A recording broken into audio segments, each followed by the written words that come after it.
Feli-feli TV àjààbálẹ̀ làwọn ìròyìn ti wà máa wò lóòrèkóòrè. Lórí fọ́nrán kan eléyìí tí a fẹ́ ṣe àfihàn rẹ̀ yìí, èyí tí gbajúgbajà òṣèré orí ìtàgé obìnrin tó jọmọ Yorùbá Ronke Ojo tí gbogbo èèyàn mọ̀ sí Ronke Oshodi Oke lórí fọ́nrán kan èyí tó gbé jáde lórí àwọn èèyàn kan tí wọ́n ní wọ́n fi oògùn olómi aipo àbí sniper ní láwọn oògùn eléyìí tó jẹ́ pé kò bára rẹ̀ kò bọ́kàn rẹ̀ tó ń yára pààyàn tí wọ́n fi sínú omi èyí tí ọmọ ẹ̀ tó mu nínú ọgbà ilé ìwé ibi tí ọmọ òun ti ń kọ́ ẹ̀kọ́ èyí Jùmọ̀kẹ́ tí wọ́n ń pè ní Júmì tí í ṣọmọ Ronke Oshodi. Ronke Oshodi Oke ti wá sọ ọ̀rọ̀ kan jáde lórí fọ́nrán òun wípé lóòótọ́ náà òun fi orúkọ bo ilé ìwé yìí láṣìírí ṣùgbọ́n ọ̀pọ̀lọpọ̀ ọ̀rọ̀ ni Ronke Ojo ti ṣe Ronke Oshodi Oke ló sọ lórí ọ̀rọ̀ ọ̀hún eléyìí tó mú ìyàlẹ́nu bí oníkálukú wa náà bá gbọ́ a rí wípé ọ̀rọ̀ tó ní kìmí ọ̀rọ̀ tó sì ní ọpọlọ tó ní ọgbọ́n nínú ni ṣùgbọ́n kọ́lọ́wọ́n ọba kó dákun dábọ̀ kó máa ṣọ́ wa lọ́wọ́ ẹni tó ń ṣọ́ wa tá ò ṣọ́ kó máa ṣọ́ wa lọ́wọ́ amọ́niṣe àfàìmọ́niṣe àwọn aṣeni tó ń bá ní dárò a sì máa gbà ládùúrà wípé ọlọ́wọ́n ọba àánú kò ní fi kú ọmọ kò ní fi kan gbogbo àwa bí ẹmọ o àtàwọn tó jẹ́ òbí wa náà wọn ò ní rí kú ọmọ o. Ẹ wo ọ̀rọ̀ pọ̀ nínú nǹkan tí Ronke Ojo ti ṣe Ronke Oshodi tó sọ ẹ wò ẹ á fi yín lẹ̀kẹ́ ẹ wò ṣùgbọ́n lórí ẹ̀yin tẹ́ wà lórí ayélujára lórí YouTube tẹ́ ti ń wò wáyé ẹ rí wò ń bẹ̀ lórí Facebook ẹ béèrè fún á sẹ́ndì líǹkì sí yín lórí comment section nínú comment section yín ńbẹ̀ lẹ ti máa wo ẹ̀kúnrẹ́rẹ́ fọ́nrán yìí lórí ọ̀rọ̀ tí Ronke Oshodi Oke tó sọ lórí àwọn tí wọ́n fẹ́ pa ọmọ ẹ̀ lágbára Ọlọ́run ikú ò ní pa ọmọ wa lọ́wọ́ o.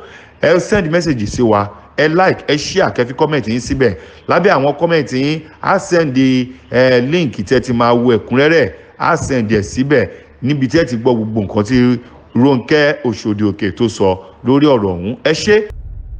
My daughter is in the university now. So nǹkan tó ṣẹlẹ̀ ní pé about I think about 3 weeks ago abi about 3 weeks ago they called me around 3:45 a.m. Pé my daughter Jumi pé she drank aipo. I was like aipo ke báwo lọmọ mi ṣe máa mu aipo mo ṣáà lọ sí hospital yẹn mo lọ sí school yẹn jáde. When I got to the school, I went to the hospital. She was crying. She was not herself.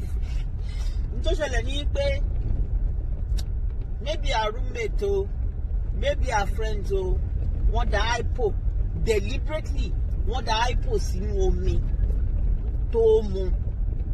Ṣé nǹkan tí mo sọ ti yẹn wọ́n fẹ́ pa. I give her a water bottle. Because when I came back from the hospital, they only take him and mommy.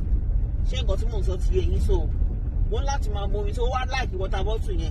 Over my big girl in school, no they grateful. So straw one what about to you? So uncle bail me be 3 a.m. Uncle mommy, not knowing pay any yet to die posting mommy. Oh, I depa. She won't actually say pan. Kebali mo pay. Nǹkan ṣẹlẹ̀ nínú ayé yìí mo intentionally má dárúkọ school yẹn ni mi ò fẹ́ dárúkọ school yẹn torí mi ò fẹ́ bà orúkọ school yẹn jẹ́.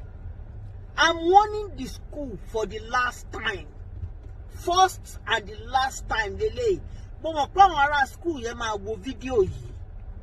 This is the first and the last time tí máa warn school yẹn if anything like this happen to my daughter again. Méjì péré ni mo bí o. Méjì péré lọ́lọ́run yọ̀ǹda fún mi. Tí irú nǹkan báyìí bá tún ṣẹlẹ̀ sí ọmọ mi, I won't take it lightly o. Mi ò fẹ́ dárúkọ school yẹn. Kó má dàbí ẹni pé wàhálà Ronke ti pọ̀ jù.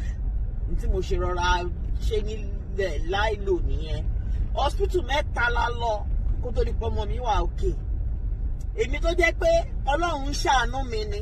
Tí mo fi ń tọ́jú àwọn ọmọ mi Ọlọ́run ṣàánú mi ni Ọlọ́run kàn wà mọ̀ọ́mọ̀ kan tí ẹ̀ kàn ṣàánú mi ni because I am nothing. You understand what I'm saying?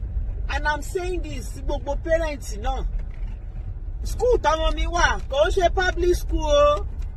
It's not a public school. Okay, má fi pè bẹ́ẹ̀ public school ni. It's not a public school. So private school kò ní pé kọ́ mọ́ máa ya ìyàkuyà. Ẹ máa wo àwọn ọmọ yín, ẹ máa fà wọ́n létí. Kọ́ máa always wo nǹkan bá ń ṣe. General hospital lọ́lọ́run ti padà gbà wá là.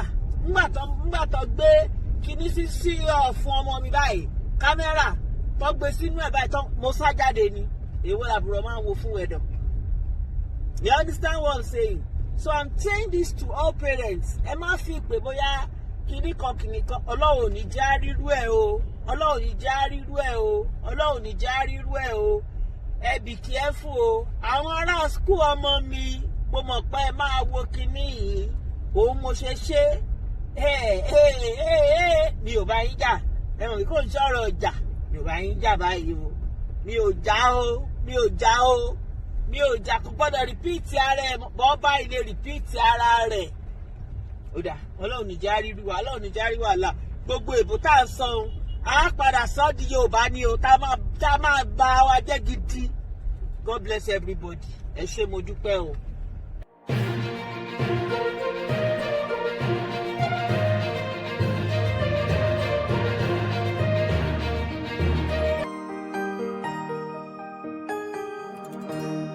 Ìròyìn Feli-feli TV àjààbálẹ̀ làwọn ìròyìn ti wà máa wò lóòrèkóòrè.